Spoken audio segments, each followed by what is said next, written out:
Good evening. ಇವತ್ತು ನಾವು next lesson ಏನಂದ್ರೆ ಇಂಗ್ಲಿಷ್ನಲ್ಲಿ ಕನ್ನಡದ ವಿಭಕ್ತಿ ಪ್ರತ್ಯಯಗಳನ್ನ ಹೇಗೆ ಯೂಸ್ ಮಾಡ್ಬೇಕು ಅನ್ನೋದನ್ನ ನೋಡೋಣ. ಕನ್ನಡದ ವಿಭಕ್ತಿ ಪ್ರತ್ಯಯಗಳು ಇದು ಆಕ್ಚುಲಿ ನೀವು ಇಂಗ್ಲಿಷ್ ಕಲಿಬೇಕಾದ್ರೆ ಕನ್ನಡದ ಯಾಕೆ ಕಲಿಬೇಕು ಅಂತ ಕ್ವಶನ್ ಮಾಡ್ಬೋದು. ವಿಭಕ್ತಿ ಪ್ರತ್ಯಯ ಕನ್ನಡ ಗ್ರಾಮರ್ದಲ್ಲಿ ಕಲಿಸ್ತಾರೆ ಪ್ರೈಮರಿ ಲೆವೆಲ್ದಲ್ಲಿ. ಇದನ್ನ ಇಂಗ್ಲಿಷ್ ಕಲಿಬೇಕಾದ್ರೆ ಇದನ್ನ ಯಾಕೆ ಕಲಿಬೇಕಂದ್ರೆ ಇದು ವಿಭಕ್ತಿ ಪ್ರತ್ಯಯನ ಒಂದು important part of Kannada grammar.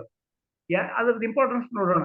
ಏನಂದ್ರೆ ವಾಕ್ಯದಲ್ಲಿ ಬೇರೆ ಬೇರೆ ಶಬ್ದಗಳಿರ್ತದೆ. ಯಾವ್ದಂದ್ರೆ ಕ್ರಿಯಾಪದ ಬಿಟ್ಟು ನಾಮಪದಗಳಿರ್ತದೆ. ಕೆಲಸ ಮಾಡಿದವನು ಇರ್ತಾನೆ, ಕೆಲವರು ಮಾಡಿಸಿಕೊಂಡಂತ ವ್ಯಕ್ತಿ ಅಥವಾ ವಸ್ತು ಇರ್ತದೆ ಕೆಲಸ ಮಾಡಿಸಿಕೊಂಡದ್ದು. ಸೊ ಇವುಗಳನ್ನೆಲ್ಲ ಗುರುತಿಸ್ಲಿಕ್ಕೆ ನಾವು ವಿಭಕ್ತಿ ಪ್ರತ್ಯಯ ಕನ್ನಡದಲ್ಲಿ ಉಪಯೋಗ ಮಾಡ್ತೇವೆ. ಫಾರ್ ಎಕ್ಸಾಂಪಲ್, ರಮೇಶನು ಅವನಿಗೆ 1000 ರೂಪಾಯಿಗಳನ್ನು ಕೊಟ್ಟನು. ಓಕೆ, ಇದರಲ್ಲಿ ಎಷ್ಟು ನೌನ್ಸ್ ಇದೆ? ರಮೇಶ್ ಅಂತಿದೆ, 1000 ರೂಪಾಯಿ ಅಂತಿದೆ, ಸಂತೋಷನಿಗೆ ಅಂತಿದೆ. ಈಗ ಅಲ್ಲಿ ನಿಗೆ, ಗಳನ್ನು, 1000 ರೂಪಾಯಿಗಳನ್ನು ನಿಗೆ, ಇವುಗಳನ್ನು ನಾವು ಹಚ್ಚೋದ್ರಿಂದ ನಮಗೆ ಏನು ಕ್ಲಿಯರ್ ಆಗುತ್ತಂದ್ರೆ, ನೀವು ಅದನ್ನು ಯೂಸ್ ಮಾಡದೆ ವಾಕ್ಯ ಮಾಡ್ಲಿಕ್ಕೆ ಸಾಧ್ಯ ಇಲ್ಲ ಕನ್ನಡದಲ್ಲಿ. ರಮೇಶ್ ಸಂತೋಷ 1000 ರೂಪಾಯಿ ಕೊಟ್ಟನು ಅಂತಂದ್ರೆ ಅದು ಕನ್ಫ್ಯೂಸ್ ಆಗುತ್ತೆ, ಕ್ಲಿಯರ್ ಕಟ್ ಗೊತ್ತಾಗೋದಿಲ್ಲ. ನಿಮಗೆ ಕ್ಲಿಯರ್ ಗೊತ್ತಾಗೋದು ಒಂದು ವಾಕ್ಯದ ಅರ್ಥ, ಪ್ರತಿಯೊಂದು ಅದರಲ್ಲಿ ಬರುವಂತಹ ವ್ಯಕ್ತಿ ಅಥವಾ ವಸ್ತುಗಳು ಏನು ಕೆಲಸ ಮಾಡ್ತವೆ ಅನ್ನೋದನ್ನ ತೋರಿಸ್ಲಿಕ್ಕೆ ನಾವು ಒಂದು ಪ್ರತ್ಯಯ ಅಂದ್ರೆ ಅದಕ್ಕೆ ನಾಮಪದಕ್ಕೆ ಒಂದು ಜೋಡಿಸ್ತೀವಿ ನಾವು.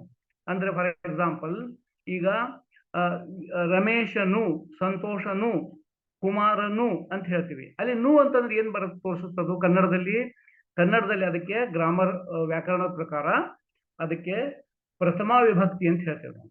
7 ಟೈಪ್, ಪ್ರಥಮ ದ್ವಿತೀಯ, ಆ ತರ 7 ಟೈಪ್ ಇದೆ.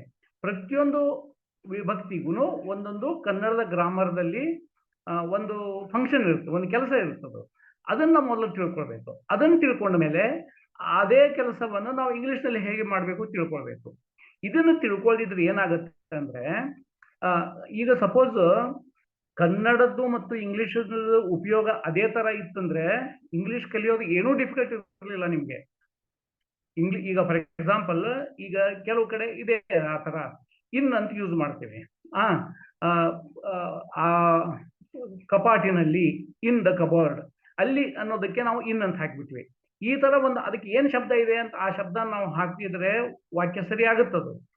ಆದ್ರೆ ಎಲ್ಲಾ ಕಡೆ ಆ ತರ ಇರೋದಿಲ್ಲ. ಪ್ರತಿಯೊಂದು ಕಡೆ ವಿಭಕ್ತಿ ಪ್ರತ್ಯಯ ಕನ್ನಡದ್ದು ಮತ್ತು ಇಂಗ್ಲಿಷದ್ದು ಬೇರೆ ಇದೆ. ಫಾರ್ ಎಕ್ಸಾಂಪಲ್, ಈಗ ನೀವು ರಮೇಶನು ಅಂತಿದೆಯಲ್ಲ, ನು ಅನ್ಲಿಕ್ಕೆ ಇಂಗ್ಲಿಷ್ ನಲ್ಲಿ ವಿಭಕ್ತಿ ಪ್ರತ್ಯಯನೇ ಇಲ್ಲ, ನೀವು ಏನೂ ಹಚ್ಚೋದಿಲ್ಲ. Ramesh gave Santosh 1000 rupees. Okay, ಆಮೇಲೆ ಸಂತೋಷನಿಗೆ ಅದನ್ನು ಇಂಗ್ಲಿಷ್ ನಲ್ಲಿ ಏನು ಹಚ್ಚೋದಿಲ್ಲ. This is the problem. ಈ ಸಮಸ್ಯೆ ಇರೋದರಿಂದನೇ ನಿಮಗೆ ಒಂದು ಕನ್ನಡ ವಾಕ್ಯವನ್ನ ಇಂಗ್ಲಿಷ್ ನಲ್ಲಿ ಮಾಡ್ಬೇಕಾದ್ರೆ ಕನ್ಫ್ಯೂಷನ್ ಆಗುತ್ತೆ. ಇಲ್ಲಿ ನಾವು ಕನ್ನಡದಲ್ಲಿ ನಿಗೆ ಮತ್ತು ನು ಅಂತಿದೆ, ಇದರಲ್ಲಿ ನಿಗೆಗೆ ಏನ್ ಮಾಡ್ಬೇಕು, ನೂಕ್ಕೆ ಏನ್ ಮಾಡ್ಬೇಕು, ಇದು ಗೊತ್ತಾಗದಿದ್ದಕ್ಕೆ ಅಷ್ಟೇ ಅಲ್ಲ, ಒಂದು ವಾಕ್ಯದಲ್ಲಿ ಎಷ್ಟೋ ವಿಭಕ್ತಿ ಪ್ರತ್ಯಯ ಇರುತ್ತೆ. ಒಂದು ದೊಡ್ಡ ವಾಕ್ಯ ಇತ್ತಂದ್ರೆ ಪ್ರತಿಯೊಂದಕ್ಕೂ ಒಂದು ಹಚ್ಚಿರ್ತೀವಿ ನಾವು, ಪ್ರಥಮ ಅಥವಾ ದ್ವಿತೀಯ ಅಥವಾ ತೃತೀಯ, ಇದು ಎಲ್ಲ ಪ್ರತಿಯೊಂದು ವಿಭಕ್ತಿ ಪ್ರತ್ಯಯ ಇರುತ್ತೆ. ಅದನ್ನು ನಾವು ಕನ್ನಡದಲ್ಲಿ ಯಾಕೆ ಅದು ಏನ್ ಕೆಲಸ ಮಾಡುತ್ತೆ ಗೊತ್ತಾದ್ಮೇಲೆ ಇಂಗ್ಲಿಷ್ ನಲ್ಲಿ ಆ ಕೆಲಸ ಮಾಡೋದನ್ನ ಹೇಗೆ ಅನ್ನೋದು ಕಲ್ಕೊಳ್ಬೇಕು. ಅದನ್ನ ಇವತ್ತಿನ ಪಾಠದಲ್ಲಿ ನೋಡೋಣ. ಸೊ ಫಸ್ಟ್ ವಿಭಕ್ತಿ ಪ್ರತ್ಯಯ ಯಾವುದು? ಪ್ರಥಮ. ಇದು ನೆನ್ಪಿಟ್ಕೊಡ್ರಿ, ಪ್ರಥಮ ಯಾವಾಗಲೂ ಕರ್ತೃವಿಗೆ ಉಪಯೋಗ ಮಾಡ್ತೀವಿ ನಾವು. ಅಂದ್ರೆ ಕರ್ತೃ, ಗ್ರಾಮರ್ ಅಂದ್ರೆ ಅದು ಸುಮ್ಮನೆ ನಿಮಗೆ ಕಲಿಯೋ ಸಲುವಾಗಿ ಅಲ್ಲ. ಅಲ್ಲಿ ಒಂದು ಫಂಕ್ಷನ್ ಇರುತ್ತೆ. ಅದಕ್ಕೆ ಫಂಕ್ಷನ್ ಏನಂದ್ರೆ, ಒಂದು ಲ್ಯಾಂಗ್ವೇಜ್ ಪರ್ಪಸ್ ಏನು? ಲ್ಯಾಂಗ್ವೇಜ್ ಎದಕ್ಕೆ ಮಾತಾಡ್ತೀವಿ ನಾವು? ನಮಗೆ ಇನ್ನೊಬ್ಬರಿಗೆ ಒಂದು ವಿಷಯ ತಿಳಿಸ್ಬೇಕಾಗಿದೆ. ಅವಾಗ ತಿಳಿಸ್ಬೇಕಾದ್ರೆ ನಮ್ಮ ಮನಸ್ಸಿನಲ್ಲಿ ಇರೋದು ಬೇರೆ, ಅವನ ಮನಸ್ಸಿನಲ್ಲಿ ಇರೋದಂದ್ರೆ ಅದು ಭಾಷೆಯ ಲಿಮಿಟೇಷನ್. ಆ ತರ ಇರೋದಿಲ್ಲ ಭಾಷೆಯಲ್ಲಿ ಅಕ್ಯುರಸಿ ಅಂದ್ರೆ ನೀನು ಏನು ಹೇಳ್ಬೇಕಾಗಿದೆ ಅದನ್ನ ಸರಿಯಾಗಿ ಹೇಳ್ಬೇಕಾದ್ರೆ ಅದಕ್ಕೆ ನಾವು ಗ್ರಾಮರ್ ಎಲ್ಲ ಯೂಸ್ ಮಾಡೋದು. ಗ್ರಾಮರ್ ರೂಲ್ಸ್ ಯಾಕೆ ಯೂಸ್ ಮಾಡ್ತೀವಿ ಅಂದ್ರೆ, ಒಂದು ವಿಷಯವನ್ನು ನಾವು ಸರಿಯಾಗಿ ಅವನಿಗೆ ಹೇಳ್ಬೇಕು. ಈಗ ಅವನಿಗೆ ಹಣ ಕೊಟ್ಟ ಅದ್ರ ಬದಲಿ ಉಲ್ಟಾ ಆಗ್ಬಿಟ್ರೆ ಎಲ್ಲ ಅಪಾರ್ಥ ಆಗುತ್ತದೆ. ಸೊ ಅಲ್ಲಿ ನಿಗೆ ಅಂತ ಇರೋದರಿಂದ ಅವನು ತಗೊಂಡವನು, ನು ಅಂತನವನು ಕೊಟ್ಟವನು, ಅದು ಅರ್ಥ ಬರುತ್ತೆ. ಅದನ್ನ ನಾವು ಉಲ್ಟಾ ಮಾಡಿಬಿಟ್ರೆ ಹಾಗಾದ್ರೆ ನಮ್ಗೆ ಇಂಗ್ಲಿಷ್ ನಲ್ಲಿ ನು ಮತ್ತು ನಿಗೆಗೆ ಇಂಗ್ಲಿಷ್ ನಲ್ಲಿ ಏನೂ ಹಚ್ಚೋದಿಲ್ಲ ನಾವು. ಅಂದಮೇಲೆ ಕೊಟ್ಟವನು ಮತ್ತು ಇಸ್ಕೊಂಡವನು ಉಲ್ಟಾ ಆಗಿಬಿಡುತ್ತಲ್ಲ, ಅದು ಅಪಾರ್ಥ ಆಗುತ್ತೆ. ಸೊ ಆ ತರ ಮಾಡಬಾರ್ದು. ಅದಕ್ಕೆ ನಾವು ಮೊದಲು ಕನ್ನಡದಲ್ಲಿರುವಂತಹ ವಿಭಕ್ತಿ ಪ್ರತ್ಯಯಗಳನ್ನ ಇಂಗ್ಲಿಷ್ ನಲ್ಲಿ ಹೇಗೆ ಮಾಡ್ತಾರೆ ಕಲಿಬೇಕು. ಮೊದಲು ಪರ್ಪಸ್ ಏನಂದ್ರೆ ಆ ವಿಭಕ್ತಿ ಪ್ರತ್ಯಯ ಕನ್ನಡದಲ್ಲಿ ಯಾಕೆ ಯೂಸ್ ಮಾಡ್ತೀವಿ ಗೊತ್ತಿರಬೇಕು. ಈಗ ನು ಅಂತ ಅನ್ನೋದು ವಿಭಕ್ತಿ ಪ್ರತ್ಯಯ ಯಾವಾಗಲೂ ಕರ್ತೃವಿಗೆ ಹಾಕ್ತಾರೆ ಕನ್ನಡದಲ್ಲಿ. ನು ಒಂದೇ ನು ಅಲ್ಲ, ನು ಜೊತೆ ಯು ಅಂತ ಬರುತ್ತೆ. ಈಗ ಅದು ವಸ್ತು ಆನೆ ಯು ಅಂತ ಬರುತ್ತೆ. ಜನರು, ಕಮಲಳು, ಇವೆಲ್ಲ ಏನ್ ಮಾಡ್ತವೆ, ಲು ನು ರು ಯು ಇದ್ರೆ ಇವನು ಪ್ರತ್ಯಯ ನಾವ್ ಯಾಕೆ ಹಚ್ಚಬೇಕು, ಯಾವುದು ಕರ್ತೃ ಇರುತ್ತೆ ಅದನ್ನ ಕರ್ತೃವನ್ನ ಗುರುತಿಸ್ಲಿಕ್ಕೆ. ಅಂದ್ರೆ ಕರ್ತೃ ಅಂದ್ರೆ ಏನು, ಒಂದು ವಾಕ್ಯದಲ್ಲಿ ನಿಮ್ಗೆ ಮೊನ್ನೆ ಡಿಸ್ಕಸ್ ಮಾಡಿದೀವಿ, ವಾಕ್ಯದಲ್ಲಿ ಕ್ರಿಯಾಪದ ಇಸ್ ಅನ್ ಇಂಪಾರ್ಟೆಂಟ್ ಪಾರ್ಟ್. ಅದು ಎಲ್ಲ ಹೇಳೋದು ಅದೇ ಕ್ರಿಯಾಪದ, ಏನ್ ಕೆಲಸ ನಡೆಯಿತು ಆ ಕೆಲಸ ಯಾರು ಮಾಡಿದ್ರು ಅನ್ನೋದು ಆ ವಾಕ್ಯದಲ್ಲಿ ಬೇಕಾಗ್ತದೆ. ಅದಕ್ಕೆ ನಾವು ಕರ್ತೃ ಅಂತ ಹೇಳೋದು. ಆ ಕರ್ತೃವನ್ನು ಗುರುತಿಸ್ಲಿಕ್ಕೆ ಕನ್ನಡದಲ್ಲಿ ಏನ್ ಮಾಡಿದ್ದಾರೆ, ಈ ಪ್ರಥಮ ವಿಭಕ್ತಿಯಿಂದ ಅದಕ್ಕೆ ಸಂಬಂಧ ನಮ್ಗೆ ಗೊತ್ತಾಗುತ್ತೆ. ಇದು ಯಾಕೆ ಮಹತ್ವ ಅಂತಂದ್ರೆ, ಕರ್ತೃವನ್ನ ನಾವು ಇಂಗ್ಲಿಷ್ ನಲ್ಲಿ ನು ಹಚ್ಚೋದಿಲ್ಲ, ಳು ಹಚ್ಚೋದಿಲ್ಲ, ಯು ಹಚ್ಚೋದಿಲ್ಲ.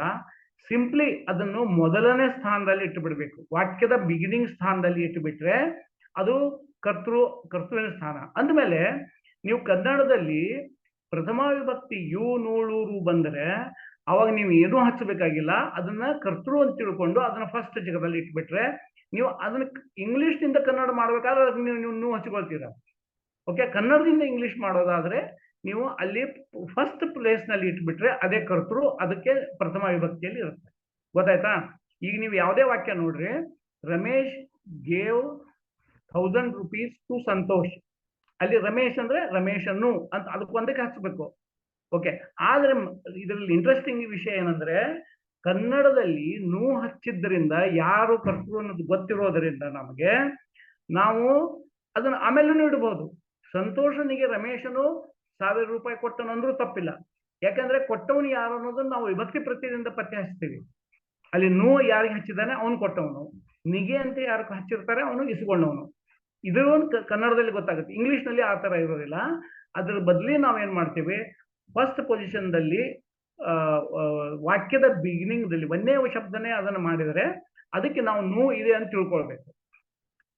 ಗೊತ್ತಾಯ್ತಾ? ಇದು ನೀವು ಕನ್ನಡದಲ್ಲಿ ಇದನ್ನ ಕಲಿಯದಿದ್ರೆ ಇಂಗ್ಲಿಷ್ ನಲ್ಲಿ ಕಲಿಸ್ಬೇಕಾದ್ರೆ ತೊಂದರೆ ಏನಾಗುತ್ತೆ, ಸ್ಕೂಲ್ ನಲ್ಲಿ ಮತ್ತು ಸ್ಪೀಕಿಂಗ್ ಕೋರ್ಸ್ ಅವೆಲ್ಲ ಕಲಿಸಬೇಕಾದ್ರೆ ಅವ್ರು ಏನ್ ಮಾಡ್ಬೇಕಾಗತ್ತಂದ್ರೆ, ಈ ಕನ್ನಡದ ವಿಭಕ್ತಿ ಪ್ರತ್ಯಯ ಅಥವಾ ಕನ್ನಡ ಗ್ರಾಮರ್ ಕಲಿಸದೆ ಇಂಗ್ಲಿಷ್ ಕಲಿಸ್ಲಿಕ್ಕೆ ಪ್ರಯತ್ನ ಮಾಡಿದ್ರೆ ಅಲ್ಲಿ ಅವ್ರಿಗೆ ಏನ್ ಪ್ರಾಬ್ಲಮ್ ಬರುತ್ತೆ, ರಮೇಶ್ ಗೇವ್ 1000 rupees ಅನ್ನೋದು ನಿಮ್ಮ ಕನ್ನಡದಲ್ಲಿ ಹೇಳ್ತಾರೋ, ಬಟ್ ನೀವು ಅವಾಗ ವಿಚಾರ ಮಾಡೋದಿಲ್ಲ. ಕನ್ನಡದಲ್ಲಿ ಹೇಳ್ಬೇಕಾದ್ರೆ ಇದು ನು ಎಲ್ಲಿಂದ ತಂದ, ಅದಕ್ಕೆ ನಿಗೆ ಅಂತ ಎಲ್ಲಿಂದ ತಂದ, ಅದರಲ್ಲಿ ಏನು ಇರೋದಿಲ್ಲ.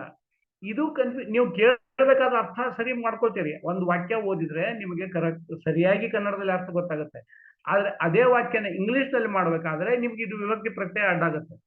ನೀವು ವಿಭಕ್ತಿ ಪ್ರತ್ಯಯ ಹಾಗಾದ್ರೆ ಯಾಕೆ ಬೇಕು ನಮ್ಗೆ, ಅದು ಇಲ್ಲದೆ ಕೆಲಸ ಮಾಡೋದು ಇಲ್ಲ. ಯಾಕಂದ್ರೆ ನೀವು ಒಂದು ಭಾಷೆ ಕಲಿಯೋ ಉದ್ದೇಶ ಏನು, ಭಾಷೆಯ ಕಲಿಯೋ ಉದ್ದೇಶ ನಿಮ್ಮ ಮನಸ್ಸಿನಲ್ಲಿ ಮೊದಲು, ಇವಾಗ ನೀವು ಮಾತೃಭಾಷೆಯಲ್ಲೇ ವಿಚಾರ ಮಾಡ್ತೀರಿ, ನೀವು ಕನ್ನಡದಲ್ಲೇ ವಿಚಾರ ಮಾಡೋದು. ಈ ಕನ್ನಡದಲ್ಲಿ ಬಂದದ ವಿಚಾರ ಯಾವಾಗಲೂ ಸೆಂಟೆನ್ಸ್ ನಲ್ಲಿ ಇರ್ತದೆ. ಆ ಸೆಂಟೆನ್ಸ್ ಮೊದಲು ನಾನು ಇನ್ನೊಬ್ಬರು ಇಂಗ್ಲಿಷ್ ಮಾತಾಡ್ಬೇಕಾದ್ರೆ ಪ್ರೊಸೆಸ್ ಹೇಗಿರ್ತದೆ, ಅದು ಮೊದಲು ನನಗೆ ಒಂದು ವಿಚಾರ ಬರುತ್ತೆ, ಅದನ್ನ ನಾನು ಕನ್ನಡದಲ್ಲಿ ಒಂದು ಸೆಂಟೆನ್ಸ್ ಮಾಡ್ಕೊಳ್ತೇನೆ. ಆ ಕನ್ನಡದಲ್ಲಿ ಸೆಂಟೆನ್ಸ್ ನಾನು ಇಂಗ್ಲಿಷ್ ಮಾತಾಡಿ ಆಟೋಮೆಟಿಕ್ ಆಗಿ ಬರ್ಬೇಕು. ಅದು ನನಗೆ, ನಾನು ವಿಚಾರ ಮಾಡೋದಿಲ್ಲ. ಅದು ಶಬ್ದ ವಾಕ್ಯ ಬಂದ ತಕ್ಷಣನೇ ನನಗೆ ಇಂಗ್ಲಿಷ್ ನಲ್ಲಿ ವಾಕ್ಯ ಬರಬೇಕು. ಆವಾಗ ನಾವೇನ್ ಮಾಡ್ಬೇಕು, ಒಂದು ಕ್ಷಣ ಸರಿಯಾದ ನಮ್ಮ QED ಪದ್ಧತಿ ಪ್ರಕಾರ ಆ ವಾಕ್ಯನ ಬಂದ ಕೂಡಲೇ ಅದ್ರ ಟೈಪ್ ಯಾವ್ದು ಗೊತ್ತಿರಿಸ್ಬೇಕು. ಟೈಪ್ ಅಂದ್ರೆ ಎಲ್ಲ ಬಂತ ಅದರಲ್ಲಿ ಸಿಂಗಲ್ ಪ್ಲೂರಲ್ ಇದ್ರೆ ಅದನ್ನ ಪ್ಲೂರಲ್ ಮಾಡೋದು, ಅದು ಆಟೋಮೆಟಿಕ್ ನೀವು ಪ್ರಾಕ್ಟೀಸ್ ಮಾಡಿರ್ತೀರಾ, ಆಟೋಮೆಟಿಕ್ ಗೊತ್ತಾಗುತ್ತೆ. ವಿಭಕ್ತಿ ಪ್ರತ್ಯಯ ಯಾವ್ದು ಹಚ್ಚಬೇಕು, ಅದರಲ್ಲಿ ಕರ್ತೃ ಯಾವ್ದು ತರಬೇಕು, ಈ ಮೆಥಡ್ ಇದ್ರೆ ಮಾತ್ರ ನಿಮಗೆ ಇಂಗ್ಲಿಷ್ ನಲ್ಲಿ ವಾಕ್ಯ ಮಾಡ್ಲಿಕ್ಕೆ ಬರುತ್ತೆ.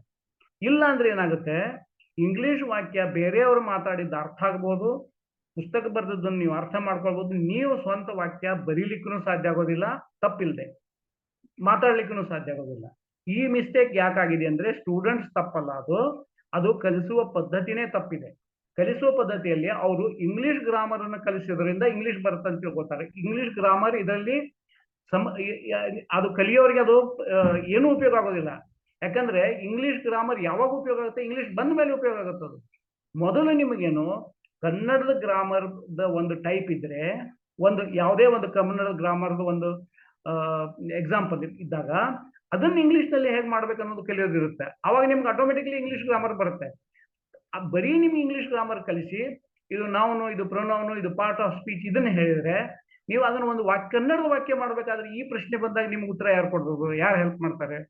ಈಗ ವಿಭಕ್ತಿ ಪದ ಅಲ್ಲಿ ನನ್ನು, ನಿಗೆ, ಇಳಿಗೆ, ಇಕ್ಕೆ ಇವೆಲ್ಲ ಬಂದಾಗ ಇವುಗಳನ್ನ ನಾವು ಇಂಗ್ಲಿಷ್ ನಲ್ಲಿ ಹೇಗೆ ಮಾಡೋದು ಸಮಸ್ಯೆ.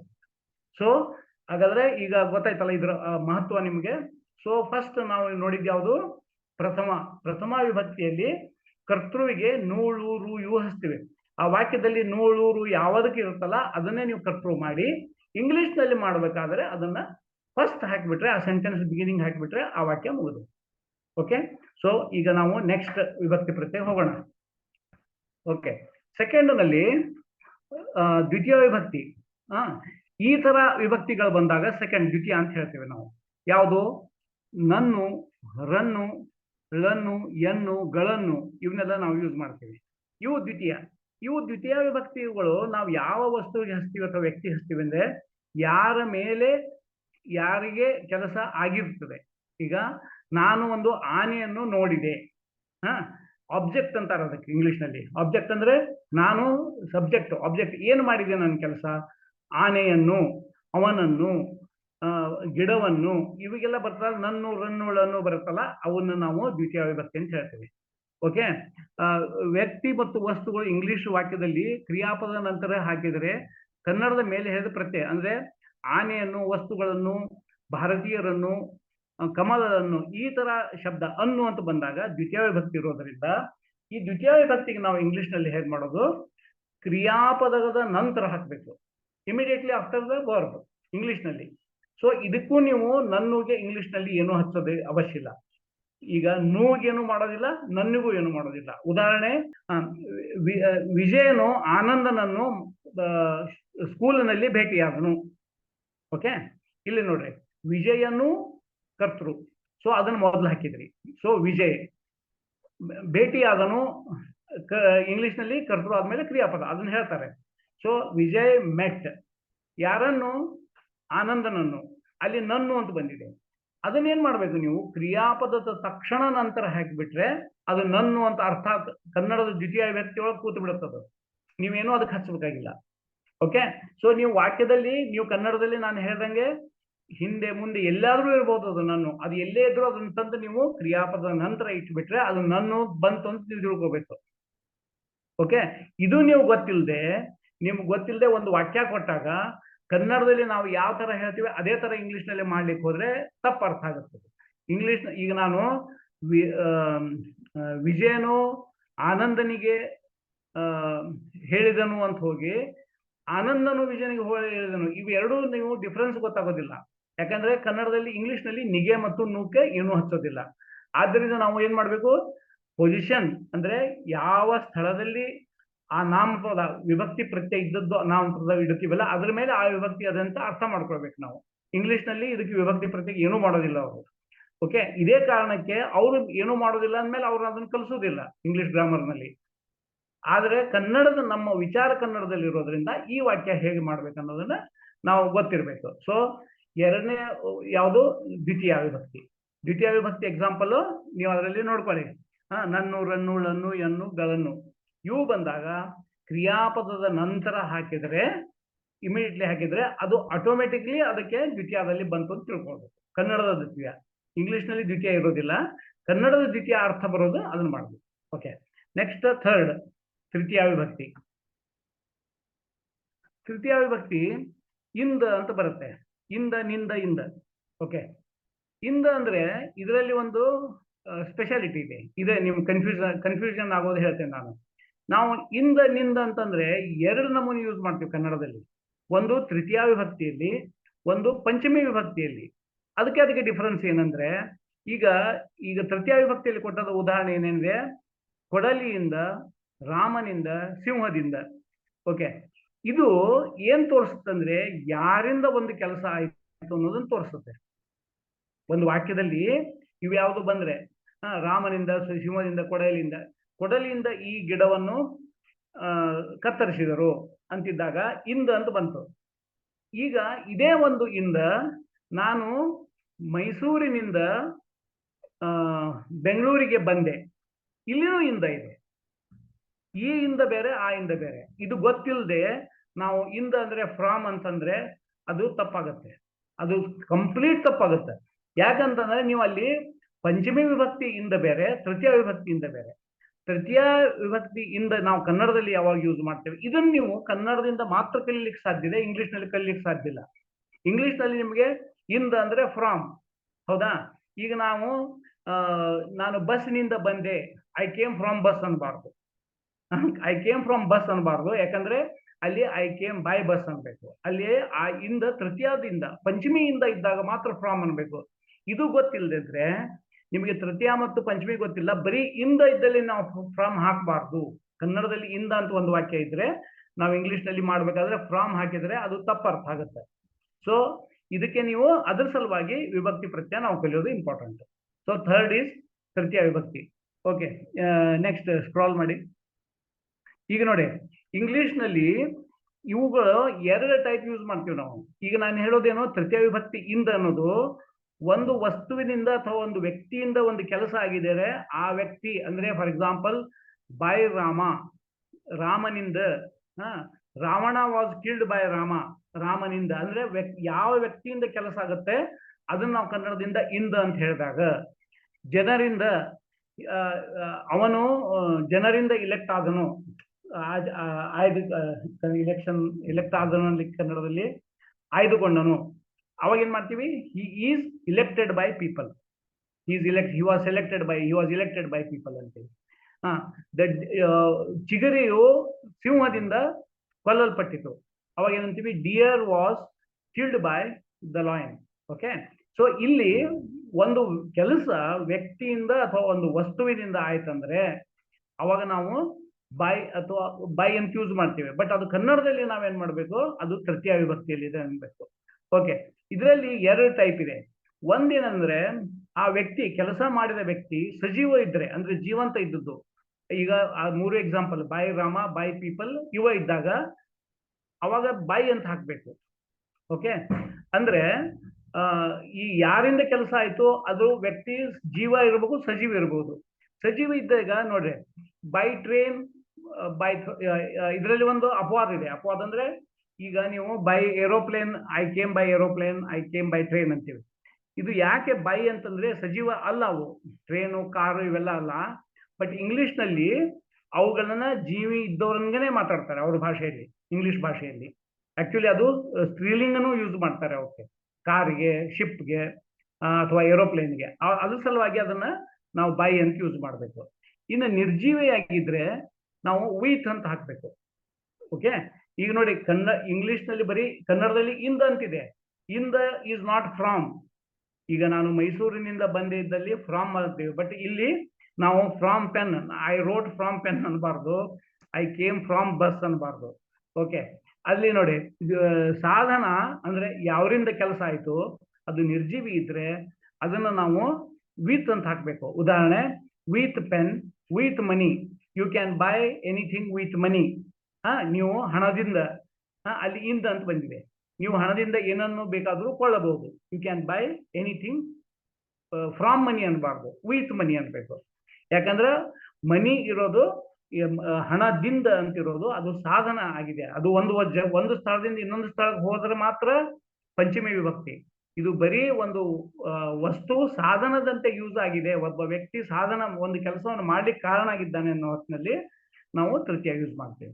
ಸೊ ಅದರ ಎಕ್ಸಾಂಪಲ್ಸ್ ಯಾವುದು, with pen, with money, with care, with love. Okay, so ಇದು ನಿಮ್ಗೆ ಗೊತ್ತಾಯ್ತಲ್ಲ, ತೃತೀಯ ವಿಭಕ್ತಿ ಬರೀ ಇಂದ ಮಾತ್ರ ಅಲ್ಲ. ಯಾಕಂದ್ರೆ ಒಂದು ಊರಿನಿಂದ, ಒಂದು ಸ್ಥಳದಿಂದ ಇನ್ನೊಂದು ಸ್ಥಳದಲ್ಲಿ ಹೋದಾಗ ಅದು ಪಂಚಮಿ ಇರುವಂತ ಇಂದ. ತೃತೀಯದ ಇಂದ ಒಂದು ವ್ಯಕ್ತಿ ಅಥವಾ ಒಂದು ವಸ್ತು ಒಂದು ಕೆಲಸವನ್ನ ಮಾಡಿದರೂ, ಸಾಧನ ಆದ್ರೂ ಅದನ್ನ ಯಾರಿಂದ ಕೆಲಸ ಆಯ್ತು ಅದನ್ನ ಹೇಳೋದಕ್ಕೆ ಮಾಡ್ಬೇಕು. ಅದರಲ್ಲಿ ಎರಡು ಟೈಪ್ ಇದೆ. ಸಜೀವಿ ಇದ್ರೆ ಬೈ ಹಾಕ್ಬೇಕು, ನಿರ್ಜೀವ ಇದ್ರೆ ವಿತ್ ಹಾಕ್ಬೇಕು. ಓಕೆ, ನಾವು ವಿಲ್ ಗೋ ಟು ನೆಕ್ಸ್ಟ್ ಚತುರ್ಥಿ ವಿಭಕ್ತಿ. ಇದರಲ್ಲಿ ಗೆ ಕೆ ಇಗೆ, ಈಗ ನೋಡಿ ರಾಮನಿಗೆ, ಸಿಂಹಕ್ಕೆ, ಜನರಿಗೆ, ಗೆ ಅಂದ್ರೆ ಇದು ಏನಾಗುತ್ತಂದ್ರೆ ಯಾವ ವ್ಯಕ್ತಿ ಅಥವಾ ವಸ್ತುವಿನ ಮೇಲೆ ಒಂದು ಕಾರ್ಯ ನಡೆಯಿತು, ಯಾರ ಮೇಲೆ ಕಾರ್ಯ ನಡೆಯುತ್ತಿಲ್ಲ ಅವ್ರಿಗೆ ನಾವು ಚತುರ್ಥಿ ವಿಭಕ್ತಿಯಲ್ಲಿ ಗೆ ಕೆ ಹಚ್ತೇವೆ. ಓಕೆ, ನೀನು ಇದನ್ನು ನಾನು ರಾಮನಿಗೆ ಹೇಳಿದೆ, ಅವನು ಸಿಂಹಕ್ಕೆ ಗಾಯ ಮಾಡಿದನು, ಇದು ಜನರಿಗೆ ಗೊತ್ತಿರಲಿಲ್ಲ, ಈ ತರ ಏನು ವಾಕ್ಯ ಇರುತ್ತಲ್ಲ ಅಲ್ಲಿ ಗೆ ಬಂದಾಗ ಚತುರ್ಥಿ ಕ್ರಿಯಾಪದ. ಚತುರ್ಥಿ ಇದು ಜನರಿಗೆ ಗೊತ್ತಿಲ್ಲ ಅನ್ನೋದು ಇದು ಸ್ವಲ್ಪ ಬೇರೆ ಇದೆ ಕೇಸು, ಅದು ನೆಕ್ಸ್ಟ್ ಬಂದಾಗ ಹೇಳ್ತೇನೆ. ಅವನು ಜನರಿಗೆ ಬುದ್ಧಿ ಹೇಳಿದನು, ಅಲ್ಲಿ ಬರುತ್ತೆ ಯಾರ ಮೇಲೆ ಕೆಲಸ ಆಯ್ತು, ಅವಾಗ ನಾವೇನ್ ಮಾಡ್ಬೇಕು, ಇದನ್ನ ಚತುರ್ಥಿ ವಿಭಕ್ತಿ ಅಂತ ತಿಳ್ಕೊಬೇಕು. ಗೆ ಇಗೆ ಇಕ್ಕೆ. ಓಕೆ, ನಾವು ಪ್ರತಿಯೊಂದು ನೀವೇ ಮಾತಾಡ್ಬೇಕಾದ್ರೆ ನೀವು ಲಕ್ಷ ತಗೊಳ್ಬೇಕು. ನೀವು ಯಾವುದೇ ಒಂದು ಕನ್ನಡ ವಾಕ್ಯ ನೋಡ್ರಿ, ಪ್ರತಿಯೊಂದು ಶಬ್ದಕ್ಕೂ ಪ್ರತಿಯೊಂದು ನಾಮಪದ, ವ್ಯಕ್ತಿ, ವಸ್ತು ಎಲ್ಲವಕ್ಕೂ ಒಂದೊಂದು ವಿಭಕ್ತಿ ಇರ್ತದೆ. ನೀವು ಒಂದ್ ಸ್ವಲ್ಪ ನೀವೇ ಕನ್ನಡ ನ್ಯೂಸ್ ಪೇಪರ್ ಆಗಲಿ ಅಥವಾ ಕಥೆ ಪುಸ್ತಕದಲ್ಲಿ ಓದಿದಾಗ ಪ್ರತಿಯೊಂದು ವಾಕ್ಯದಲ್ಲಿ ಯಾವ್ಯಾವ ವಿಭಕ್ತಿ ಪ್ರತ್ಯಯ ಇದೆ ಅನ್ನೋದನ್ನ ನೀವು ಅಬ್ಸರ್ವ್ ಮಾಡ್ತಾ ಹೋಗ್ಬೇಕು. ಅವಾಗ ನಿಮ್ಗೆ ಅದನ್ನ ಇಂಗ್ಲಿಷ್ ನಲ್ಲಿ ಮಾಡ್ಲಿಕ್ಕೆ ನಿಮ್ಗೆ ಐಡಿಯಾ ಬರುತ್ತೆ, ಅಂದ್ರೆ ತಕ್ಷಣ ಗೊತ್ತಾಗುತ್ತೆ. ಓಕೆ, ಸೊ ಇಲ್ಲಿ ಏನ್ ಮಾಡ್ಬೇಕಂದ್ರೆ ಇದಕ್ಕೂ ಸೇಮ್ ರೂಲ್ ಆಸ್ ಇನ್ ದ್ವಿತೀಯ. ಇಂಗ್ಲಿಷ್ ನಲ್ಲಿ ಮಾಡ್ಬೇಕಾದ್ರೆ ಇದಕ್ಕೂ ದ್ವಿತೀಯದೇ ಟೈಪ್ ಕ್ರಿಯಾಪದದ ನಂತರ ಇಡಬೇಕು. ಅವನು ಜನರಿಗೆ ಹೇಳಿದನು ಅಂತಿದ್ರೆ ಹಿ ಟೋಲ್ಡ್ ಪೀಪಲ್, ಸಾಕಲ್ಲಿ ಗೆ ಅಂತ ಹಚ್ಚಬೇಕಾಗಿಲ್ಲ, ಆಟೋಮೆಟಿಕ್ಲಿ ಗೆ ಅಂತ ಬರುತ್ತೆ. ಓಕೆ, ನಾನು ಇದನ್ನು ರಾಮನಿಗೆ ಕೊಟ್ಟೆನು, I gave it to Rama, ಅಥವಾ ಐ ಗೇವ್ ರಾಮ ಅಂತ ಹೇಳಿದ್ರೆ ಸಾಕು, ಅಲ್ಲಿ ಗೇವ್ ರಾಮ ಅಂತಂದ್ರೆ ಗೆ ಅಂತ ಬರುತ್ತದು. ಸೊ ನಾಲ್ಕನೇ ವಿಭಕ್ತಿ ಯಾವುದು, ಚತುರ್ಥಿ ವಿಭಕ್ತಿ ಗೆ ಇಗೆ ಇಕ್ಕೆ. ಇದು ಬಹಳ ಕಾಮನ್ ಇರುತ್ತದು. ಬಟ್ ಇಂಗ್ಲಿಷ್ ನಲ್ಲಿ ಮಾಡ್ಬೇಕಾದ್ರೆ ಇದು ದ್ವಿತೀಯ ಟೈಪ್, ಏನಂದ್ರೆ ಕ್ರಿಯಾಪದದ ನಂತರ ಬರಬೇಕು. ಈಗ for example Santosh gave this book to Kumar ಅಂತಿದ್ದಾಗ ನಾವೇನ್ ಮಾಡ್ಬೋದು, Santosh gave Kumar this book ಅನ್ಬೋದು, ಅಂದ್ರೆ ಕುಮಾರನಿಗೆ ಅಂತ ಬಂತು. ಆದ್ರೆ ಇದರಲ್ಲಿ ಒಂದು ಕನ್ಫ್ಯೂಷನ್ ಇದೆ ನಾನು ಹೇಳಿದ ಎಕ್ಸಾಂಪಲ್ ನಲ್ಲಿ. ಏನಂದ್ರೆ ಪುಸ್ತಕ 1 ಅಂತ ಕೊಟ್ಟಾಗ ಅದು ದ್ವಿತೀಯನೂ ಆಗುತ್ತೆ, ಅದನ್ನೂ ಮೊದಲು ಇಡ್ಬೋದು. Santosh gave this book to Kumar ಅಂತ ಅನ್ಲಿಕ್ಕೂ ಬರುತ್ತೆ. ಅಲ್ಲಿ ನೀವು ಇದನ್ನ ಇಟ್ಬಿಟ್ರೆ, ಕುಮಾರ್ ಮೊದಲೇ ಇಟ್ಬಿಟ್ರೆ ಅಲ್ಲಿ ಬರೀ ದಿಸ್ ಬುಕ್ ಹಾಕಿದ್ರೆ ಸಾಕು. ಸೊ ಈ ತರ ನೀವು ಅದರಲ್ಲಿ ಯಾರಿಗೆ ಇಂಪಾರ್ಟೆನ್ಸ್, ಕುಮಾರನಿಗೆ ಇಂಪಾರ್ಟೆನ್ಸ್ ಕೊಡೋದಿದೆಯೋ ಪುಸ್ತಕಕ್ಕೆ ಇಂಪಾರ್ಟೆನ್ಸ್ ಕೊಡೋದ್ರಿಂದ ನೀವು ಅದನ್ನ ಮೊದಲು ಅದನ್ನ ಹಾಕ್ಬಹುದು. ಬಟ್ ಎರಡೂ ತಪ್ಪೇನಿಲ್ಲ. ಏನಂದ್ರೆ ಕ್ರಿಯಾಪದದ ನಂತರ ಚತುರ್ಥಿ ವಿಭಕ್ತಿನೂ ಬರುತ್ತೆ, ದ್ವಿತೀಯನೂ ಬರುತ್ತೆ. ಅವು ಎರಡೂ ಇದ್ದಾಗ ಯಾವುದೇ ನೀವು ಇಡಬಹುದು, ಅದರಲ್ಲಿ ಏನೂ ಪ್ರಾಬ್ಲಮ್ ಇಲ್ಲ. Okay, so will go to the next example. So ಇದನ್ನ ಇನ್ನೊಮ್ಮೆ ನಾನು ರಿಪೀಟ್ ಮಾಡಿ ಹೇಳ್ತೇನೆ. ಗೆ ಇಗೆ ಇಕ್ಕೆ ಬಂದಾಗ ಚತುರ್ಥಿ ವಿಭಕ್ತಿ ಯಾರ ಮೇಲೆ ಕೆಲಸ ಆಗಿದೆ, ಆ ವಾಕ್ಯದಲ್ಲಿ ಯಾರ ಮೇಲೆ ಕೆಲಸ ಆಗಿದೆ, ಅದನ್ನ ನಾವು ಚತುರ್ಥಿ ವಿಭಕ್ತಿ ಕನ್ನಡದಲ್ಲಿ ಗೆ ಇಗೆ ಹಚ್ತೀವಿ. ಅದನ್ನ ಇಂಗ್ಲಿಷ್ ನಲ್ಲಿ ಮಾಡ್ಬೇಕಾದ್ರೆ ಅದಕ್ಕೆ ಯಾವುದೇ ಒಂದು ಬೇರೆ ಪ್ರತ್ಯಯ ಇಲ್ಲ, ಕೇವಲ ಅದ್ರ ಪೊಸಿಷನ್. ಏನದು ಪೊಸಿಷನ್ ಅಂದ್ರೆ ಕ್ರಿಯಾಪದದ ತಕ್ಷಣ ನಂತರ ಹಾಕಿದರೆ ನಾವು ಅದನ್ನು ನಾವು ಕ್ರಿಯಾಪದ ಅದೇ ಅರ್ಥ, ಕನ್ನಡದ ಅರ್ಥ ಅದು ಕೊಡುತ್ತದೆ. ಇಂಗ್ಲಿಷ್ ನಲ್ಲಿ ಏನೂ ಇರೋದಿಲ್ಲ ಅದು. ಓಕೆ, ಇದರ ನಿಯಮ ಇಂಗ್ಲಿಷ್ ವಾಕ್ಯದಲ್ಲಿ ಇವುಗಳನ್ನು ದ್ವಿತೀಯ ವಿಭಕ್ತಿಯಂತೆ ಉಪಯೋಗಿಸಬೇಕು. ಕ್ರಿಯಾಪದ ಮುಂದೆ ಇಡಲಾದ ಈ ಶಬ್ದಗಳು ಕನ್ನಡ ಶಬ್ದಕ್ಕೆ ಬೇರೆ ಯಾವುದು ಬೇಕಾಗಿಲ್ಲ. ಓಕೆ, ನೆಕ್ಸ್ಟ್ ಪಂಚಮಿ ವಿಭಕ್ತಿ. ಪಂಚಮಿ ವಿಭಕ್ತಿಯಲ್ಲಿ ಇಂದ, ನಿಂದ, ದಿಂದ ಅಂತ ಬರುತ್ತೆ. ಇಂದ ಅಂದ್ರೆ ನಾನು ಮೈಸೂರಿಂದ, ನಾನು ಹಳ್ಳಿಯಿಂದ ಬಂದೆ. ಇಂದ, ನಿಂದ ಇಲ್ಲಿ ಏನ್ ತೋರಿಸುತ್ತಂದ್ರೆ ಈ ಇಂದ ಮೊದಲಿನಿಂದ ಬೇರೆ, ನಿಮಗೆ ಅವಾಗ ಬಂದದ್ದು ತೃತೀಯ ವಿಭಕ್ತಿಯಿಂದ ಬೇರೆ, ಪಂಚಮಿ ವಿಭಕ್ತಿಯಿಂದ ಬೇರೆ. ಈ ವಿಭಕ್ತಿಯಲ್ಲಿ ಏನಾಗುತ್ತಂದ್ರೆ ಒಂದು ವಸ್ತು ಅಥವಾ ವ್ಯಕ್ತಿ ಒಂದು ಸ್ಥಳದಿಂದ ಇನ್ನೊಂದು ಸ್ಥಳಕ್ಕೆ ಹೋದ ಅಂತ ತೋರಿಸೋದು. ಯಾವ ಸ್ಥಳದಿಂದ ಇನ್ನೊಂದು ಸ್ಥಳಕ್ಕೆ ಹೋದ ಅದನ್ನ ಹೇಳ್ಬೇಕಾದ್ರೆ ನಾವು ಇಂದ ಅಂತ ಹಚ್ತೀವಿ. ಅಂದ್ರೆ ಸೋರ್ಸ್, ಅದು ಸೋರ್ಸ್ ಅಂದ್ರೆ ಎಲ್ಲಿಂದ ಎಲ್ಲಿಗೆ ಹೋದ ಅನ್ನೋದು ಇರೋದಿಲ್ಲ, ಎಲ್ಲಿಂದ ಬಂದೆ ನಾನು. ಫಾರ್ ಎಕ್ಸಾಂಪಲ್, ನಾನು ಮೈಸೂರಿನಿಂದ ಹುಬ್ಬಳ್ಳಿಗೆ ಬಂದೆ. ಮೈಸೂರಿನಿಂದ, ಈ ನಿಂದ ಬೇರೆ, ನಾನು ಕೊಡಲಿಯಿಂದ ಕಡದೆ ಅನ್ನೋದು ಬೇರೆ. ಸೊ ಆ ಇಂದ ಬೇರೆ, ಅದು ಸಾಧನ, ಇದು ಒಂದು ಸ್ಥಳದಿಂದ ಬರೀ ಸ್ಥಳಾಂತರ. ಸೊ ಸ್ಥಳಾಂತರ ಇದ್ದಾಗ ನಾವು ಇಂಗ್ಲಿಷ್ ನಲ್ಲಿ ಫ್ರಾಮ್ ಅಂತ ಒಂದು ಪ್ರೆಪೋಸಿಷನ್ ಇದೆ, ಫ್ರಾಮ್ ಹಚ್ಬಿಟ್ರೆ ಆಯ್ತು.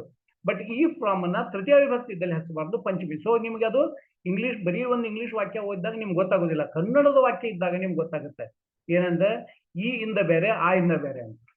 ಸೊ ಅದಕ್ಕೆ ನೀವು ಇದು ಪಂಚಮಿ ವಿಭಕ್ತಿ ಅಂತ ಗುರುತಿಸ್ಕೊಳ್ಬೇಕು. ಓಕೆ, ನಾನು ಮುಂಬೈಯಿಂದ ಬೆಂಗಳೂರಿಗೆ ಹೋಗುವೆನು. I will go to Bengaluru from Bombay.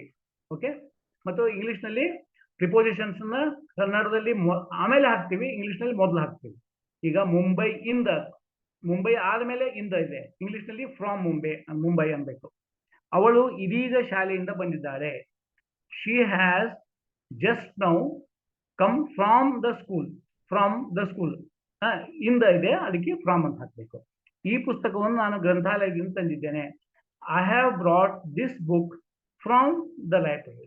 Okay, ಈ ತರ ನೀವು ಫ್ರಾಮ್ ಹಾಕ್ಬೇಕು. ಇದು ಬಹಳ ಸಿಂಪಲ್ ಇದೆ, ಆದ್ರೆ ಇದು ಕನ್ಫ್ಯೂಷನ್ ಪಾಯಿಂಟ್ ಏನಂದ್ರೆ ಅದನ್ನ ನೀವು ತೃತೀಯನೋ ಅಥವಾ ಪಂಚಮಿನೋ ಗುರುತಿಸಬೇಕು. ತೃತೀಯದಲ್ಲಿ ಸಾಧನ ಮತ್ತು ಸಾಮಗ್ರಿ, ಒಂದು ವ್ಯಕ್ತಿ ಅಥವಾ ಒಂದು ವಸ್ತು ಸಾಧನ ಅಂತ ತೋರಿಸೋದು. ಪಂಚಮಿಯಲ್ಲಿ ಒಂದು ವಸ್ತು ಅಥವಾ ವ್ಯಕ್ತಿ ಸ್ಥಳಾಂತರಗೊಂಡದ್ದನ್ನು ತೋರಿಸುತ್ತದೆ. ಸ್ಥಳ ಅಂದ್ರೆ ಒಂದು ಸ್ಥಳದಿಂದ ಇನ್ನೊಂದು ಸ್ಥಳಕ್ಕೆ ಹೋದಾಗ ಅದು ಪಂಚಮಿ ವಿಭಕ್ತಿ ಬರುತ್ತೆ. ನೆಕ್ಸ್ಟ್ ಈಸ್ ಷಷ್ಠಿ ವಿಭಕ್ತಿ. This also very important. ಇದರಲ್ಲಿ ಏನಿದೆ ಅಂದ್ರೆ ಷಷ್ಠಿ ಅ ನ ರ ದ ಯ, ಅ ನ ರ ದ ಯ. ಇಲ್ಲಿ ನೋಡಿ ಕನ್ನಡದಲ್ಲಿ ಎಷ್ಟು ಲಾಜಿಕಲ್ ಇರುತ್ತೆ ಅಂದ್ರೆ, ನೀವು ಅಲ್ಲಿ ಉಕಾರ ಅಂತ ಉ ಎಂಡಿಂಗ್ ಇದ್ದಾಗ ಅದು ಪ್ರಥಮ, ಇದು ಅ ಎಂಡಿಂಗ್ ಇದ್ದಾಗ, ಅ ಎಂಡಿಂಗ್ ಇದ್ದಂತಹ ವಿಭಕ್ತಿ ಪ್ರತ್ಯಯಗಳೆಲ್ಲ ಷಷ್ಠಿ. ಫಾರ್ ಎಕ್ಸಾಂಪಲ್, ರಾಮನ, ಜನರ, ಆನೆಯ, ಇಲ್ಲಿದೆಯಲ್ಲ ಕುದುರೆಯ, ಅಲ್ಲಿ ಯ ಹಚ್ಚಿದ್ವಿ, ಇಲ್ಲಿ ರ ಹಚ್ಚಿದ್ವಿ, ನ ಹಚ್ಚಿದ್ವಿ. ಆಕ್ಚುಲಿ ಅದನ್ನ ಇವೆಲ್ಲ ಏನ್ ತೋರಿಸ್ತಾವು ಷಷ್ಠಿ ವಿಭಕ್ತಿ. ಷಷ್ಠಿ ವಿಭಕ್ತಿ ಏನದ್ರದ್ದು ಪರ್ಪಸ್ ಏನಿದೆ ಅಂದ್ರೆ, ಅದರ ಫಂಕ್ಷನ್ ಏನಿದೆ ಅಂದ್ರೆ, ಒಂದು ವಸ್ತುವು ಯಾರಿಗೆ ಸೇರಿದ್ದು ಅನ್ನೋದು ತೋರಿಸುತ್ತೆ. ಯಾರಿಗೆ ಇಟ್ ಬಿಲಾಂಗ್ಸ್ ಟು ಹೋಮ್ ಅಂದ್ರೆ ಇದು ಅವನ ವಸ್ತು, ಅವನು ರಮೇಶನ ಮಗ. ಓಕೆ, ಅಲ್ಲಿ ನ ಬಂತು. ಏನ್ ತೋರಿಸುತ್ತದು? ಇನ್ನೊಂದು ವ್ಯಕ್ತಿ, ಇನ್ನೊಂದು ವಸ್ತು ಅದರಲ್ಲಿ ಅಥವಾ ವ್ಯಕ್ತಿ, ಅವನು ರಮೇಶನ ಮಗ. ರಮೇಶನ ಅನ್ನೋದು ಓನರ್ ಅಂತ ತೋರಿಸುತ್ತದೆ.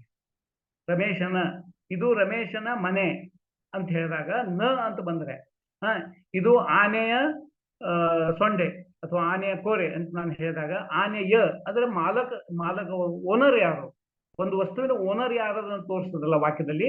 ಇವೆಲ್ಲ ನೀವು ವಾಕ್ಯವನ್ನು ಸ್ಟಡಿ ಮಾಡ್ರಿ.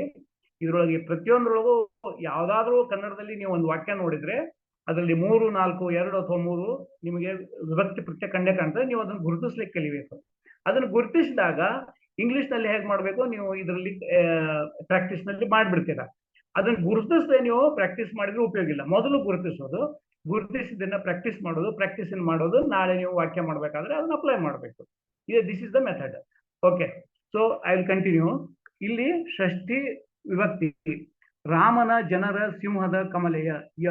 ಓಕೆ, ಇದು ಒಬ್ಬ ವ್ಯಕ್ತಿ ಅಥವಾ ವಸ್ತುವಿನ ಬೇರೆ ವಸ್ತುವಿನ ಜೊತೆ ಸಂಬಂಧ ತೋರಿಸ್ತದೆ. ಸಂಬಂಧ ಏನು, ಇದು ಯಾರದು ಅನ್ನೋದನ್ನು ತೋರಿಸುತ್ತದೆ.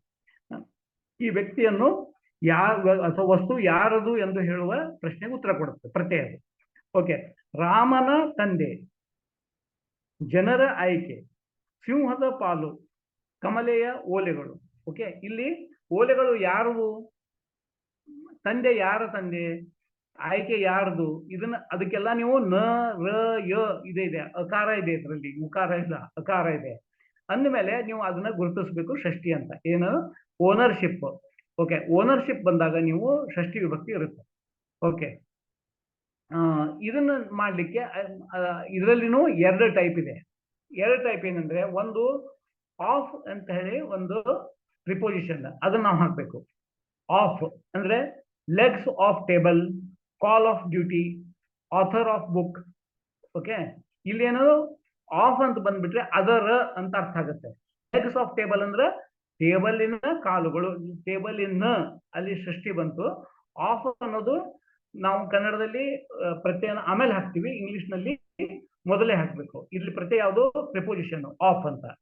ಆದ್ರೆ ಇದನ್ನೆಲ್ಲ ನಾವು ಯೂಸ್ ಮಾಡೋದು ಈಗ ರಾಮಾಸ್ ಫಾದರ್, ಪೀಪಲ್ಸ್ ಚಾಯ್ಸ್ ಇದೆಲ್ಲ ನಾರ್ಮಲಿ ಜೀವಿ ಇದ್ರೆ, ಸಜೀವಿ ಇದ್ರೆ ಈ ತರ ನಾವು ಅಪಾಸ್ಟ್ರಫಿ ಎಸ್ ಹಚ್ತೀವಿ.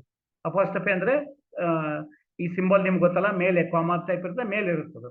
ರಾಮಾಸ್ ಫಾದರ್, ರಾಮನ ತಂದೆ. People's choice, okay. Lion's share. So ಇವೆಲ್ಲ ನಿಮ್ಗೆ ಏನ್ ಮಾಡ್ತವೆ, ಸಜೀವಿ ಮತ್ತು ನಿರ್ಜೀವಿ ಡಿಫರೆನ್ಸ್ ಇದೆ. ಬಟ್ ಇದು 100% ಸ್ಟ್ರಿಕ್ಟ್ ಇರೋದಿಲ್ಲ. ಕೆಲವು ಸಲ ನೀವು ಆ ತರ ಈ ತರ ಯೂಸ್ ಮಾಡಬಹುದು. ಓಕೆ.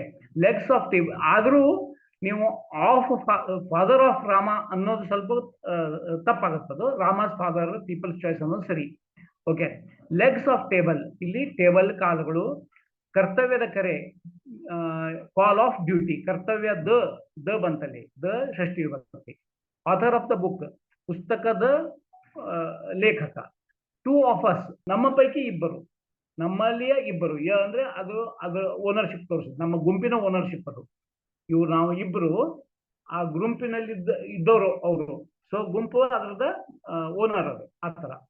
ಸೊ ಇವನ್ನ ನೀವು ಷಷ್ಠಿ ವಿಭಕ್ತಿ ಮತ್ತು ಅದರಲ್ಲಿ ಇವು ಎರಡು ಟೈಪ್, ಒಂದು ಅಪಾಸ್ಟ್ರಫಿ ಹಚ್ಚೋದು, ಒಂದು ಇನ್ನೊಂದು ಆಫ್ ಅಂತ ಯೂಸ್ ಮಾಡೋದು. ಇವೆರಡು ಮಾಡೋದ್ರಿಂದ ನೀವು ಷಷ್ಠಿ ವಿಭಕ್ತಿನ ಮಾಡ್ಲಿಕ್ಕೆ ಸಾಧ್ಯ ಆಗುತ್ತೆ. ನೆಕ್ಸ್ಟ್ ಇದರಲ್ಲಿ ಇನ್ನೊಂದು ನೀವು ನೋಡಿರ್ಬೋದು, ಈಗ ಅಪಾಸ್ಟ್ರಫಿ ಎಸ್ ನ ಬಹುವಚನ ಇದ್ದಾಗ, ಈಗ ಓನರ್ಸ್ ರೈಟ್ಸ್ ಅಂತಿದೆ. ಇಲ್ಲಿ ಓನರ್ಸ್ ರೈಟ್ಸ್ ಅನ್ನು ನಿಮ್ ಕನ್ನಡದಲ್ಲಿ ಏನು ಹೇಳಬೇಕಾಗಿದೆ, ಮನೆಯ ಮಾಲಕರ ಹಕ್ಕುಗಳು. ಮಾಲಕನ ಹಕ್ಕಿದ್ರೆ ಓನರ್ ಮಾಡಿ ಅಪಾಸ್ಟ್ರಫಿ ಹಾಕಿ ಎಸ್ ಮಾಡ್ತೇವೆ. ಈಗ ಆಲ್ರೆಡಿ ಒಂದು ಎಸ್ ಇದೆ, ಮೊದಲೇ ಮತ್ತೊಂದು ಎಸ್ ಹಚ್ಚಬೇಕಾಗಿಲ್ಲ. ಈಗ ಓನರ್ ಅಂದ್ರೆ ಮಾಲಕ, ಓನರ್ಸ್ ರೈಟ್ಸ್, ಒಬ್ಬಂದೇ ಓನರ್ ರೈಟ್ ಇದ್ರೆ ಓನರ್ ಬರೆದು ಅಪಾಸ್ಟ್ರಫಿ ಹಾಕಿ ಎಸ್ ಹಾಕ್ಬೇಕು. ಬಟ್ ಈಗ ಆಲ್ರೆಡಿ ಎಸ್ ಇದೆ ಬಹುವಚನದಲ್ಲಿ, ಓನರ್ಸ್ ಅಂತ ಇದೆ. ಅವಾಗ ಏನ್ ಮಾಡ್ಬೇಕು, ಇನ್ನೊಂದು ಎಸ್ ಹಚ್ಬೇಕಾಗಿ, ಇನ್ನೊಂದು ಎಸ್ ಹಚ್ಚಬಾರ್ದು, ಕೊನೆಗೆ ಒಂದು ಅಪಾಸ್ಟ್ರಫಿ ಎಸ್ ಹಚ್ಬಿಟ್ರೆ ಸಾಕು. ಸೊ ಓನರ್ಸ್ ರೈಟ್ಸ್ ಆ ತರ ಮಾಡಬೇಕು. ಬಹುವಚನ ಇದ್ದಾಗ, ಅದು ಎಸ್ ಆಲ್ರೆಡಿ ಇದ್ದಾಗ, ಎಸ್ ಇಲ್ಲದೆ ಇದ್ದಂತ ಬಹುವಚನ ಅಲ್ಲ, ಇದ್ದಾಗ ನೀವು ಅಪಾಸ್ಟ್ರಫಿ ಎಸ್ ಹಚ್ಚಿದ್ರೆ ಅದು ಬಹುವಚನ, ಅದು ಷಷ್ಠಿ ವಿಭಕ್ತಿ ಆಗುತ್ತೆ. So last will go for ಸಪ್ತಮಿ ವಿಭಕ್ತಿ. ಇದು ಸಿಂಪಲ್ ಇದೆ. ಇದರಲ್ಲಿ ಒಂದು ವಸ್ತುನಲ್ಲಿ ಇನ್ನೊಂದು ವಸ್ತು ಒಳಗೊಂಡಿದೆ ಅಂತ ತೋರಿಸುತ್ತದೆ. ಏನಂದ್ರೆ ಅಲ್ಲಿ ರಲ್ಲಿ ಅದ್ರದ್ದು ಲೊಕೇಶನ್ ತೋರಿಸುತ್ತದೆ. ಈಗ ಸದಾಶಿವನಗರ್ ಈಸ್ ಇನ್ ಬೆಂಗಳೂರು ಅಂದ್ರೇನು, ಬೆಂಗಳೂರಿನಲ್ಲಿ ಸದಾಶಿವನಗರ ಅಂತ ಇದೆ. ಓಕೆ. ಅಲ್ಲಿ ಒಂದು ವಸ್ತುದಲ್ಲಿ ಒಳಗೊಂಡಿದೆ ಅಥವಾ ಅದರ ಲೊಕೇಶನ್ ತೋರಿಸ್ಬೇಕಾದ್ರೆ ನಾವು ಅಲ್ಲಿ ಅಂತ ಹಾಕ್ತೀವಿ. Put the eggs in the basket, ಆ ಬುಟ್ಟಿಯಲ್ಲಿ ಎಗ್ಸ್ ಗಳನ್ನು ಇಡು, ತತ್ತೆಯನ್ನು ಇಡು, ಅಲ್ಲಿ ಅಂತ ಬಂತು. ಒಂದರಲ್ಲೇ ಒಂದು ಕಂಟೈನರ್ ಇದ್ದಾಗ, ಒಂದು ವಸ್ತು ಇನ್ನೊಂದು ವಸ್ತುವಿನಲ್ಲಿ ಇದ್ದಾಗ, ಒಳಗಡೆ ಇದ್ದಾಗ, ಅಥವಾ ಅದರ ಲೊಕೇಶನ್ ಹೇಳಬೇಕಾದ್ರೆ ನಾವು ಅಲ್ಲಿ ಅಂತ ಮಾಡ್ತೀವಿ. ಇದು ಸಿಂಪಲ್ ಇದೆ, ಸ್ಟ್ರೇಟ್ ಫಾರ್ವರ್ಡ್ ಇಂಗ್ಲಿಷ್ ನಲ್ಲಿ. ಇನ್ ಹಚ್ಚಿದ್ರೆ ಸಾಕು. ಇನ್ ಅಂತಂದ್ಬಿಟ್ರೆ ಅದು ಒಂದು ವಸ್ತುವಿನಲ್ಲಿ ಇನ್ನೊಂದು ಒಳಗೊಂಡಿದೆ ಅಥವಾ ಅದರ ಲೊಕೇಶನ್ ತೋರಿಸ್ತಾ ಇದೆ. ಲೊಕೇಶನ್ ಅಂದ್ರೆ ಎಲ್ಲಿದೆ ಅನ್ನೋದನ್ನ. ಓಕೆ. ಈ ಗಿಡದಲ್ಲಿ ಅನೇಕ ಗಿಳಿಗಳಿವೆ. ಗಿಡದಲ್ಲಿ ಅಂದ್ರೆ ಅದ್ರ ಒಳಗಡೆ ಒಳಗೊಂಡಿದೆ ಯಾವುದು, ಗಿಳಿಗಳು. ಈ ಗಿಡದಲ್ಲಿ ಅನೇಕ ಗಿಳಿಗಳಿವೆ. ಅದು ನಾವು ಇಂಗ್ಲಿಷ್ ನಲ್ಲಿ ಏನ್ ಮಾಡ್ತೀವಿ, there are many parrots in this tree. ಈ ಗಿಡದಲ್ಲಿ, ಅಲ್ಲಿ ಅಂತ ಬಂತಲ್ಲ, ನೀವು ಇದರಲ್ಲಿ ನೋಡ್ಬೇಕು, ಅಲ್ಲಿ ಇದರಲ್ಲಿ ವಿಭಕ್ತಿ ಪ್ರತಿ ಯಾವುದು, ಅಲ್ಲಿ ಇದೆ. ಅವನು ಹುಬ್ಬಳ್ಳಿಯಲ್ಲಿ ವಾಸಿಸುತ್ತಾನೆ. ಎಲ್ಲಿ ಅಂತ ಬಂತು ಅಂದ್ರೆ ಅದು ಕಂಟೈನ್, ಅಂದ್ರೆ ಅದ್ರ ಒಳಗಡೆ ಇರುವಂತಹ ವಸ್ತು. ಅವಾಗ ಏನ್ ಮಾಡ್ಬೇಕು, he lives in Hubli. Lalbagh ಬೆಂಗಳೂರಿನಲ್ಲಿದೆ, Lalbagh is in Bengaluru. So ಇದು ಸಪ್ತಮಿ ವಿಭಕ್ತಿ. ಈ ತರ ನೀವು ಈ 7 ವಿಭಕ್ತಿ ಪ್ರತ್ಯಯಗಳನ್ನು ನೀವು ಮೊದಲು ಕಲಿಬೇಕು. ಕನ್ನಡದಲ್ಲಿ ಗುರುತಿಸ್ಲಿಕ್ಕೆ ಕಲಿಬೇಕು. ಕನ್ನಡದಲ್ಲಿ ಗುರುತಿಸಿದ ಮೇಲೆ ಇಂಗ್ಲಿಷ್ ನಲ್ಲಿ ಯಾವ ತರ ಮಾಡ್ಬೇಕು ಅಂತ ಗೊತ್ತಾಗಬೇಕು. ಆವಾಗ ನೀವು ಅದನ್ನ ಸರಿಯಾಗಿ ಯೂಸ್ ಮಾಡ್ಲಿಕ್ಕೆ ಸಾಧ್ಯ.